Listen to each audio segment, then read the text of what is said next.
Assalamualaikum warahmatullahi wabarakatuh.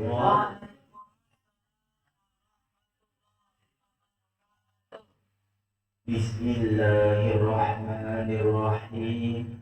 Alhamdulillah, salatu wassalam alaika wal ali ya khairal anam. Rabbul karim wa anta khulqin azim. Fashfa' lana 'indal karim. Ya rahmatan lil alamin wa tamam wal khairu minka wal najah wassalam. يا أيها الخوت سلام الله عليك ربني بإذن الله وانظر إلي يا سيدي بنظرة موصلة للحجرة العلية أما بعد. Birrasul ini termasuk bidang hakikah seperti halnya dengan billah, sekalipun dalam beberapa hal dalam penerapannya ada perbedaan. Sedangkan lillah dan birrasul adalah bidang syariat. Penerapan birrasul adalah disamping sadar billah seperti di atas, supaya juga sadar dan merasa rumongso dan rosok bahasa Jawanya, bahwa segala sesuatu termasuk diri kita dan gerak-gerik diri kita lahir maupun batin yang diridhoi Allah adalah sebab jasa Rasulullah SAW.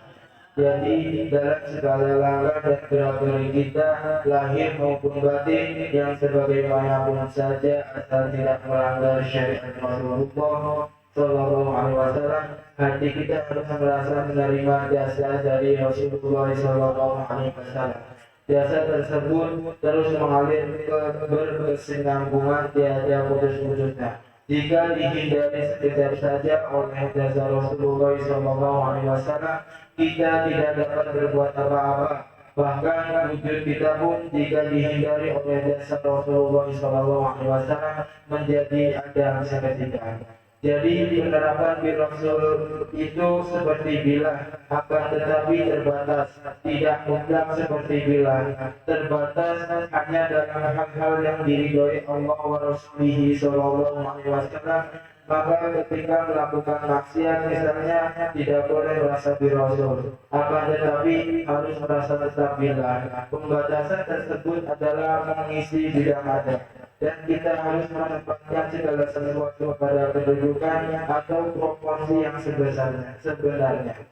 Bidang syariat harus kita isi sepenuhnya dan secepat mungkin, dan bidang hakikat juga harus kita terapkan secepat mungkin. Begitu juga bidang adab harus kita isi secepat-cepatnya. Tidak boleh kita abaikan. Langit seisinya ini termasuk manusia adalah rahmat kasih dari Allah Subhanahu wa taala, dan rahmat kasih tersebut disalurkan melalui Rasulullah sallallahu alaihi wasallam sebagaimana firman-Nya.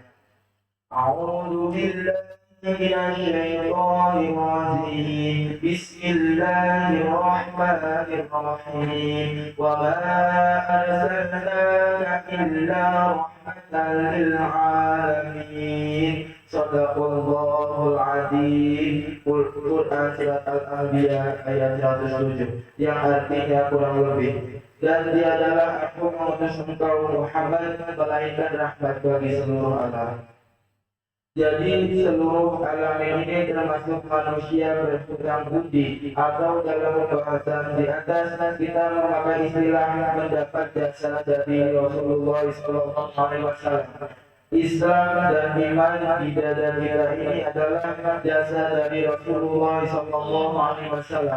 Jasa yang paling besar nilainya, tidak dapat diukur dengan harta atau materi yang berapapun banyaknya. Bahkan segala apa saja yang terdapat dalam diri pribadi manusia ada yang di luar, yang ada di sekelilingnya, yang ada di hadapannya, yang kelihatan mata atau yang tidak kelihatan, yang dapat diraba oleh panca indera atau yang tidak dapat. Semuanya itu adalah jasa Rasulullah SAW.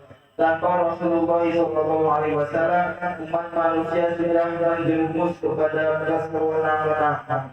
pertikaian dan permusuhan satu sama lain, akhirnya terseret kepada bencana kehancuran dan malapetaka kesengsaraan. Firman Allah Subhanahu wa taala, A'udzu billahi minasyaitonir rajim. Bismillahirrahmanirrahim. Wa kuntum 'ala syafa hufratin minan nar. شفا حفرة من النار فأنقذكم منها كذلك يبين الله لكم آياته لعلكم تهتدون. صدق Allahul Azim. Quran Surat Al-Imran ayat 103 yang artinya kurang lebih, dan kamu sekalian sudah berada di tepinya jurang neraka, lalu Allah menyelamatkan kamu sekalian daripadanya.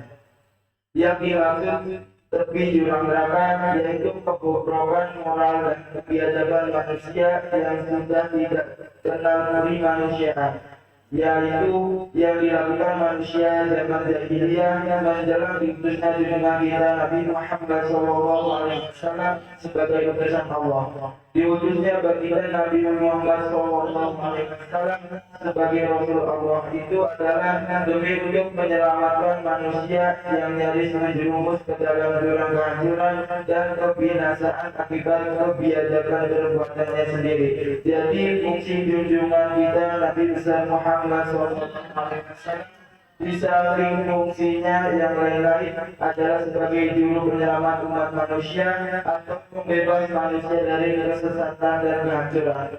Akan tetapi sayangnya kebanyakan manusia tidak menyadari, tidak mau tahu betapa agungnya jasa Rasulullah SAW tersebut. Kebanyakan manusia berlarut-larut terus diombang-ambingkan oleh nafsunya, tetapi tidak merasa. Renungkan firman Allah Subhanahu wa taala. أعوذ بالله من الشيطان الرجيم. بسم الله الرحمن الرحيم. كلا إن الإنسان ليطغى أن رآه استغنى. Sadaqallahul Azim. Quran Surat Al-Alaq ayat yang sampai 7 yang artinya kurang lebih, ketahuilah sesungguhnya manusia benar-benar berlarut-larut melampaui batas, menganggap dirinya serba cukup. Dengan menerapkan di Rasul di samping lillah, manusia dapat mendudukan dirinya sebagai Abdullah atau hamba Allah yang sebenarnya dan sebagai umat Muhammad Rasulullah SAW yang benar. Kita yakin orang seperti itu dilindungi oleh Allah Subhanahu wa taala dan didukung oleh Rasulullah SAW dalam hidup dan kehidupannya. Hidupnya orang seperti tersebut itu benar-benar membawa berkah bagi orang lain dan bagi masyarakat, bagi bangsa dan negaranya, bahkan bagi umat manusia dan makhluk pada umumnya. Orang yang menerapkan di Rasul di samping billah senantiasa merasa seolah-olah dirinya seperti dilihat atau dipandang oleh Rasulullah SAW dan merasa dirinya senantiasa diincar oleh Allah Subhanahu wa taala, sehingga dengan demikian dia tidak berani berbukti, tidak berani berbuat soal-soal yang tidak diridhoi oleh Allah wa Rasulullah sallallahu alaihi wasallam. Allah Subhanahu wa taala menjamin orang-orang seperti itu akan diselamatkan dari azabnya. Firman Allah Subhanahu wa taala, أعوذ بالله من الشيطان الرجيم. بسم الله الرحمن الرحيم. وما كان الله ليعذبهم وأنت فيهم وما كان الله معذبهم وهم يستغفرون. Quran Surat Al-Anfal ayat 33 yang artinya kurang lebih, dan Allah sekali-kali tidak akan menyiksa mereka sedang engkau berada di antara mereka, dan tidaklah Allah akan mengazab mereka selagi mereka memohon ampun. Demikian antara lain penting dan manfaatnya menerapkan li Rasul bisa bikilah li Rasul termasuk melaksanakan bidang syariat dan li Rasul realisasi bidang hakikat secara batiniah. Keduanya harus kita terapkan setepat-tepatnya. Tidak cukup hanya sebagai pengertian ilmiah saja, harus benar-benar dirasakan di dalam hati. Jika hanya dipakai sebagai ilmiah saja, tidak diterapkan di dalam rasa hati, bahayanya justru malah lebih berat daripada yang belum mengerti sama sekali. Alhamdulillah, dengan kiat melakukan mujahadah waidiyah, kita dikaruniai peningkatan. Sekalipun masih harus terus kita tingkatkan lagi. Terus kita tingkatkan, tidak ada batasnya. Mungkin cukup sekian yang dapat saya sampaikan. Dari awal sampai akhir pasti banyak kesalahan, saya minta maaf. Wabillahi taufiq wal hidayah. Wassalamualaikum warahmatullahi wabarakatuh.